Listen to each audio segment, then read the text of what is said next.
Teman-teman sekalian, jadi hari ini gua mau bahas tentang Bank BCA yang melakukan perubahan kebijakan dividennya hingga membuat rupiah itu menguat.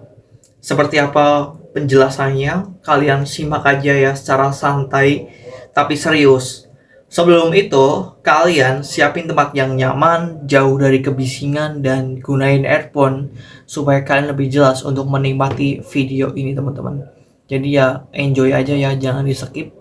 Langsung aja teman-teman, kita memasuki videonya ya, dimana BCA atau BBCA menebar dividen interim 2,46 triliun ya kemarin di tanggal 17 Juni ya.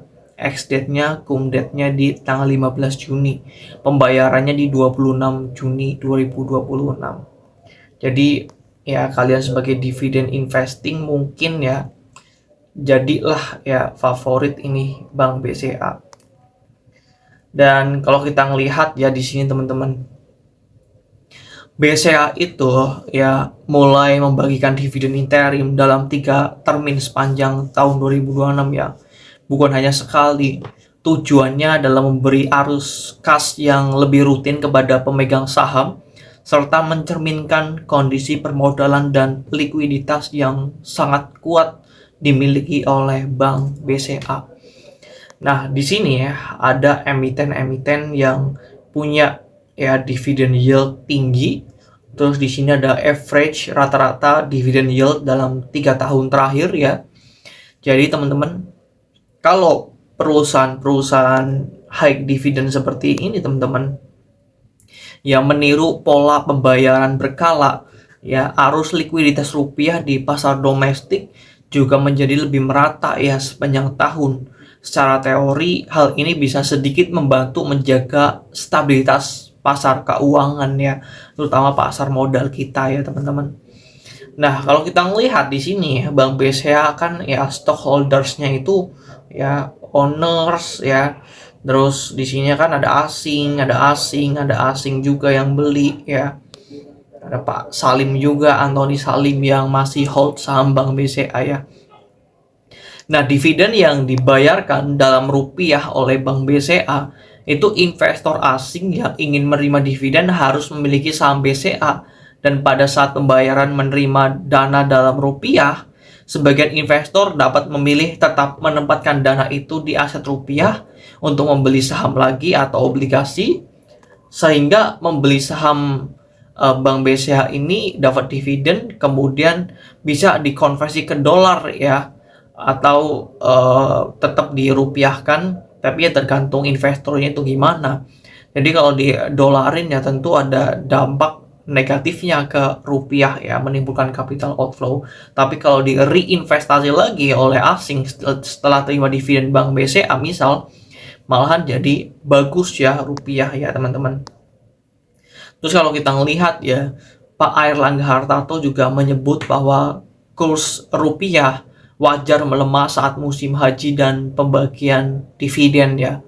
Jadi ya menurut saya tidak wajar sih, karena ini jadi musiman gitu. Bahkan pemerintah tidak punya kungfu untuk menstabilkan rupiah ya. Jadi jangan menyalahkan musim haji atau musim dividen ya teman-teman.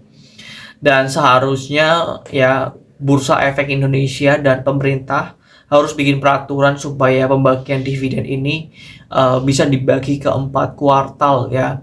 Ini adalah ide yang menurut saya cukup bagus ya. Pernah dibahas di berbagai pasar modal. Kalau di Amerika itu ya pasti 4 kuartal itu pasti ada emiten yang bagi dividen setiap. Itu pasti dibagi ya kalau di Amerika ya. Jika dividen dibagi per kuartal 4 kali dalam setahun ya, investor itu dapat arus kas yang stabil ya. Pasar saham juga bisa lebih menarik bagi investor yang mencari pendapatan rutin. Bagi investor asing, aliran dividen menjadi lebih tersebar sepanjang tahun sehingga potensi arus keluar valuta asing juga lebih bertahap, bukan terkonsentrasi pada musim dividen saja. Namun perlu diingat ya bahwa teman-teman, mewajibkan semua perusahaan untuk membayar dividen setiap kuartal kemungkinan kurang tepat ya, karena Tidak semua perusahaan memiliki arus kas yang stabil, misalnya perusahaan pertambangan atau komoditas yang sering mengalami labanya itu berfluktuasi. Banyak perusahaan juga yang lebih membutuhkan fleksibilitas untuk menahan laba demi investasi atau ekspansi, dan juga ya menambah beban administrasi dan proses persetujuan dari pembayaran dividen. Tapi menurut saya teman-teman ya, kesimpulannya ya harusnya pemerintah yang bikin peraturan untuk pembagian dividen ya. Walaupun setiap perusahaan bebas ya mau bagi dividen, misal dividen BCA itu 3%, yieldnya itu dibagi ke 3 kuartal misalnya. Ya maksimal pembayaran 1 kuartal itu 1% sampai 3% dibagi dalam 1 tahun. Terus semisal atau bikin peraturan lah yang misal kayak kuartal 1 pembagian dividen saham perbankan, kuartal 2 pertambangan batubara, kuartal 3 konsumer, kan gitu, bisa dibagi sektoral gitu ya pembagian dividennya. Jadi tidak terkonsentrasi pada bulan-bulan tertentu saja ya, kayak April, Mei, Juni, Juli ya. Itu kan memang membebani rupiah sebenarnya, kayak menimbulkan capital outflow ya teman-teman. Rupiah juga akan melemah ya kalau ada pembayaran dividen, karena investor asing akan convert ke dolar ya. Mending kalau mereka stay di Indonesia aja duitnya. Terus juga bursa harus menerapkan pendekatan yang seimbang ya teman-teman. Bukan mewajibkan ya, tapi mendorong ya perusahaan untuk punya arus kas yang stabil dulu nih ya, terutama bank dan perusahaan-perusahaan consumer ya. Pembagian dividen interim juga lebih rutin ya, jangan terkonsentrasi pada bulan-bulan tertentu aja, harus ditata ini pengelolaan pembayaran dividen. Jadi kebijakan yang dilakukan oleh BCA itu menjadi contoh yang baik ya, tetapi menjadikan kewajiban bagi seluruh emiten untuk membayar setiap kebijakan seperti BCA itu sangat susah ya, paling dibagi sektoral lah, itu mungkin lebih realistis ya. Dan pembagian dividen yang dibagi ke 4 kuartal itu juga bisa membantu dividen trap ya. Siapa di sini yang sering terkena dividen trap ya?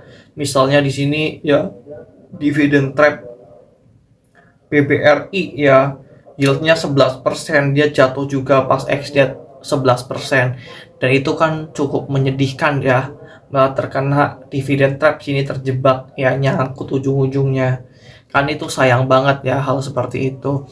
Dan kalau kita misalnya ya membagi kebijakan dividen ke 4 kuartal ya, harga saham setelah ex-date cenderung lebih stabil ya, tidak terlalu terkoreksi cukup dalam ya, karena pembayaran nominal yieldnya juga kecil, tidak langsung besar ya. Jadi investor tidak perlu mengejar satu musim dividen besar, sehingga volatilitas juga musim juga berkurang ya secara musiman.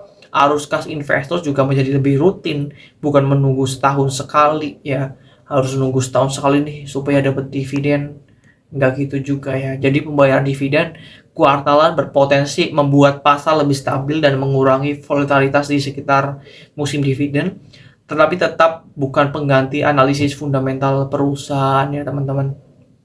Karena kita harus mempertahankan fundamental perusahaan yang punya kas besar ya, untuk bisa membagikan dividen 4 kuartal dan menjaga pelemahan kurs rupiah. Jadi menurut teman-teman, kalian setuju nggak dengan konsep yang gue tawarkan dan Bank BCA rumuskan ya, tentang pembagian dividen yang dibagi ke 4 kuartal? Nah, apakah teman-teman sekalian itu adalah salah satu dividen investing ya? Mungkin kalian yang tidak punya waktu buat trading ya, kalian menjadi seorang dividen investing, mencari perusahaan-perusahaan misal di sini yang punya dividen yield tinggi ya, terus punya kas yang sangat besar dan lancar, sehingga kalian berani taruh uang di sana buat jadi dividen investing ya, setiap tahun dapat. Tapi kalau dibagi ke 4 kuartal, kita setiap kuartal dapat ya, jadi kita juga punya cash yang cukup juga, lebih enak ya, lebih fleksibilitas uang yang kita bisa kelola ya teman-teman. Jadi kalau kalian setuju ya, kalian bisa share ya tentang aspirasi ini ya teman-teman, supaya bursa kita lebih menarik lagi dan Ya masalah dividen ini juga lebih tertata rapih gitu. Rupiah juga jadi lebih kuat dan lebih perkasa. Jadi ya teman-teman silakan ya kalian beropini seperti apa, setuju atau tidak ya silakan komen. Thank you buat kalian yang udah nonton video gue sampai habis ya. Kurang lebihnya saya mohon maaf banget ya. Thank you buat kalian yang udah nonton sampai habis. See you next time. Semoga gue bisa memberikan video yang lebih baik dari ini. Thank you guys.